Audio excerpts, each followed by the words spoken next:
What's going on, everybody? It's Q here from Retro Q Game, and always at the forefront, naturally, with PC gaming, because that's what we do. We live on the bleeding edge. And of course, that means brand new, super cool, impressive technologies like DLSS, ray tracing, and among various other things. But in this one, we're going to look at ray tracing. Now, we already know what ray tracing is. Real quick, if you don't know, it basically traces a proper light ray from the source to where it should be, and then from there maybe into another reflection around the corner, or just onto a shadow on a surface. Anyway, that's the basic version of it. You can also do ray traced audio, which is pretty cool too. But anyway, ray tracing has allowed exceptionally high quality lighting and shadows and reflections. They're the most main uses of it in the last couple of things. Ray tracing has been around for about 20 years, of course, but ray tracing has only been implemented into games that can be used properly thanks to Nvidia's RTX series GPUs, which launched last year. Since then, many new games have had these features brought in with them: Metro Exodus, Control, Shadow of the Tomb Raider, to name but a few new games. But there's also some old games, or specifically an old game, that has ray tracing brought into it, despite the game being very, very old.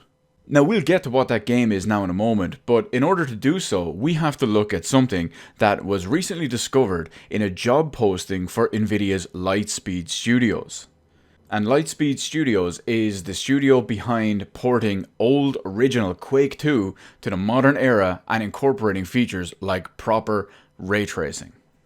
The same studio also worked on porting older PC games like Half-Life 2, Portal, Doom 3 and whatnot to the Nvidia Shield. But in this job posting, we have some very, very interesting wording. Specifically, this little paragraph here. We're cherry picking some of the greatest titles from the past decades and bringing them into the ray tracing age, giving them state-of-the-art visuals while keeping the gameplay that made the game great. So, basically, what this sounds like, Lightspeed Studios is going on a new focus that they're going to properly just sit there, work on bringing, remastering, if you will, old PC games to the modern day, the modern era, with high quality features like ray tracing. While there's been no announcements or no hints to what it is just yet, in the new Nvidia remastering program, as they're calling it, it will spruce up the visuals of PC classics, starting with, and I quote, a title that you know and love. But of course, there's no details on what that is whatsoever. Now, that's where the fun part is. So we'll get to the super fun part now in a second. But basically, this means that Lightspeed Studios is going to sit down. They're going to take classic old games that we know, that we love, and bring them to the modern era. They're going to incorporate high quality stuff like ray tracing, like we said a moment ago. And this will not only let people play the games at much higher quality than they're used to, with better lighting, better shadows, better reflections, etc., but it also works as a great selling point for Nvidia's RTX GPUs. Now, onto the fun part of this video. While they haven't said what it's going to be, let's speculate on what this game could be, because there are so many different things that they could be. It could be all the stuff. They talk about games that we know, games that we love, games that we're familiar with. So what could it be? Half-Life? Half-Life 2? An old Doom game? Hell, let me look outside and see if the skies are falling, pigs are flying, it's raining fire and brimstone, and for God's sake, Nvidia, please sort out the licenses for No One Lives Forever 1 and No One Lives Forever 2, and ray trace the shit out of those games. But as it stands at the moment, there could be so many different things. Who knows, maybe it'll be Quake, maybe it'll be old school original Doom somehow. Who knows, it might even be Doom 3.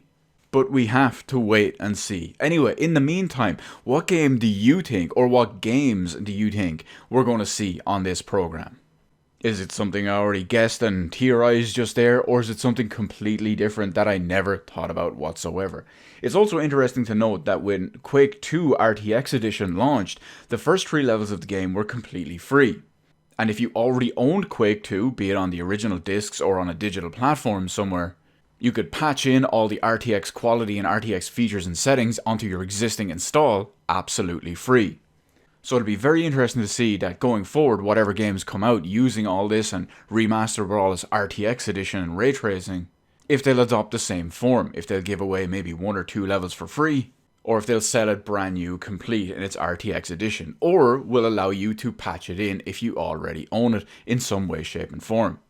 But anyway, what games do you think it's going to be? I know we covered that already, or I asked that already, but anyway, what do you think is going to be the big first one that they're hyping up so much? Maybe it's Unreal Tournament.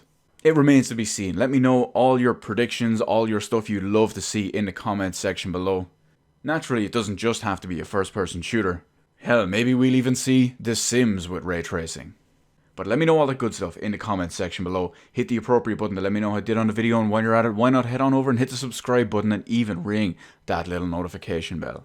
Sure, getting a notification from YouTube in current year about a new video upload or live stream or whatever is a whole other story, but hey, at least you can say you tried, am I right? As always, thank you so much for watching. I will see you in the rest of the videos in my channel.